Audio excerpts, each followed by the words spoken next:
when we think about Zohran and what he's dealing with right now, he's got another layer that he has to deal with. Because apparently the Donald has decided that he's going to get involved and he's going to try to get Zohran out of the race. I don't know how he thinks he's going to do that. I don't know what new law they're going to come up with because, again, everything is just play it as you go kind of thing. But Zohran is not backing down, nor should he. And this is what he had to say about Trump potentially lending a hand to his frenemy, Andrew Cuomo, to make sure that Zohran does not win the mayoral race in a few months. New Yorkers are looking for a leader who will stand up and protect them when the Trump administration continues its policies of tearing at the fabric of our city. Whatever Donald Trump seeks to do to influence the outcome of this election, I have more faith in New Yorkers themselves. I do too. In fact, he's not really liked in New York City. So I don't know what he thinks he's going to accomplish. I mean, it really has come to a level of desperation that I think they're kind of running out of ideas at this point. I mean, we both agree, you would agree, right, that they're trying to drag Adams out of the race at this point on a legal technicality at this point?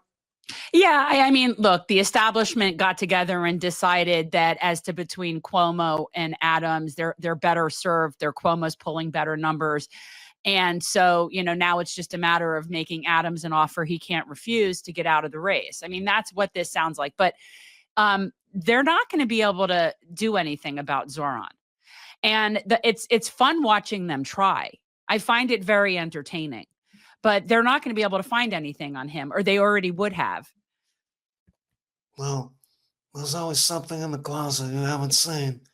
So if there was the slightest speck on this gentleman right here, it would be over already. There's nothing on him. He is so squeaky clean.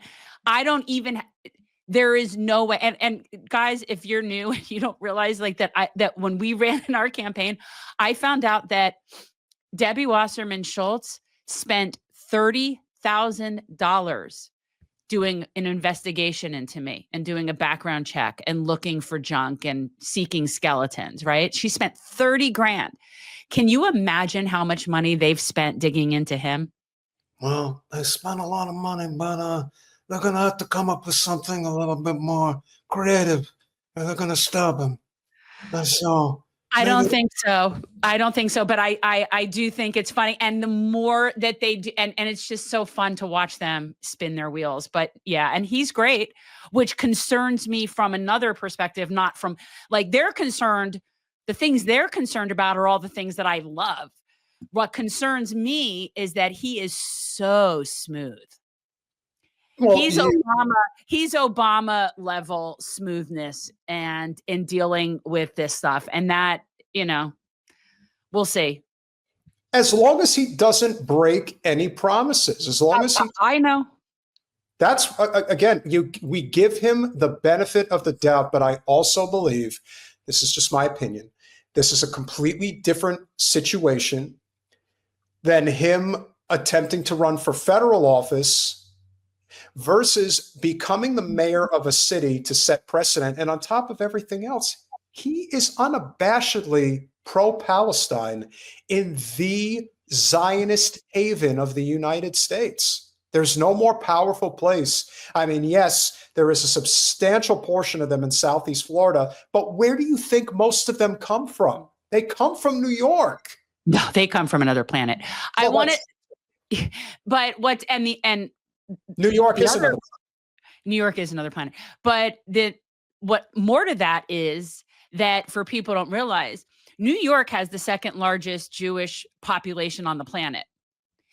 New York City has the second largest Jewish per capita population on the planet outside of Israel. And the majority of the Jewish people support him. So it's significant, obviously, in the younger groupings, but the majority of Jews in the city that are eligible to vote for him support him. So it's not gonna be able to work.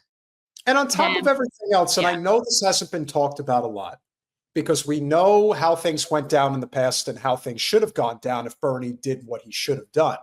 But there is no question that whether people will admit it or not, there is the sore loser factor in Cuomo running in the general election.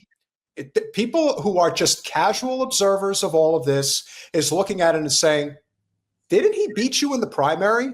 Why are you running again? Like, to me, there are a lot of voters who are going to look at that and say, I'm not on board with that. Like, Zohran did what he was supposed to do. That's why I said from the beginning, I thought it would be smarter if they all just went, all in on Eric Adams, make or break, so to speak. I knew that wouldn't work. No, the I knew Cuomo would be more popular than Adams. Turns out that is the case, but in this case, neither one is moving. And I think, again, just to the average observer, it reeks of desperation. And now Trump is trying to get involved. That just makes Zohran that much more popular. Again, he knows it. He knows this. It's the Streisand effect. This is Streisand effect on full display. And we're happy to help, whether it be in the previous presidential election or whether it be through this primary race, that they do not want to support our current president's vision of a New York City that is ripping immigrants from their homes, that is detaining New Yorkers on the basis of political expression, that in fact what they want is someone who can stand up to an authoritarian administration and to the billionaires that gave us that administration. Those same. I mean, that's Yeah, he's very smooth and he's very smart politically. He has not wavered from his message. He always brings it back to what he's trying to do. He stays on point. He never lowers himself in any way. And yet he makes them look like fools every time. Vera, what you have to understand and why this race is so significant is that if Zohran wins, he immediately becomes the de facto leader of a broken party. There is no one else. He's all by himself. He can mold in whatever direction he wants, especially New York politics. You know who's one of the people who actually desperately wants him to win is AOC. Alex wants him to win more than anyone else because she wants partially that spotlight off her ass, because she knows that everyone has daggers for her. The second he takes that position, she's no longer the number one politician in New York. She's not. It's him. He gets the crown now. She's just a congresswoman. Who the hell is she? He's the chief executive of the biggest city in the world. That's serious power. I don't think it's she wants a spotlight off of her. I think it's she wants the spotlight on her, and she thinks that she's cozied up enough and has enough of a little partnership there that will help her. That's just what it's about. It's about her promoting her. Perhaps, and you know what? Maybe it will help her in New York. But overall, I mean, I think the New York mayor's office controls like $6 billion. He is in a legitimate position to change the city. Yeah. He is. Will he? We'll find out. He has a little bit more to say. Same billionaires who funded more than $20 million in attack ads over the course of the primary, and who today are continuing to bring that kind of money together to oppose our vision for making the most expensive city in the United States of America affordable. I mean, you've got Jerry Nadler coming out and saying he is our nominee. I am supporting him. And the reason he's the nominee is because cost of living in New York City is untenable. And that's it. And that's why he won. Has anyone else come out and supported him? That's party? Anybody of the stature of Nadler or AOC? No. I think there was like one other Congress member that came out in support. But guys, they're going down with the AIPAC ship. That's what they're doing. They are going to go down with it. And we must never forget that. Because there is going to come a point where they are going to act like, oh, I was totally on board with this all along. They do not realize how much politics is changing, and it can change quick. It really can. You know, people got so excited about Bernie and what he represented, but I think for many of us, we kind of needed to go through this whole experience of not trusting so easily, but also recognizing the power that we bring to the table as we the people, more so than anything that the so-called establishment would bring. But make no mistake, the one thing that I have not seen Zohran do, and I don't expect him to do, I just don't see him as being that rally. He's not the rally monkey for the Democratic Party. That's not him. He doesn't give off that vibe. That his primary concern is, how are we going to grow the Democratic Party back to a strong and viable party again? No, I think his primary concern is, how can we improve the lives of New Yorkers? I think that's his primary. So.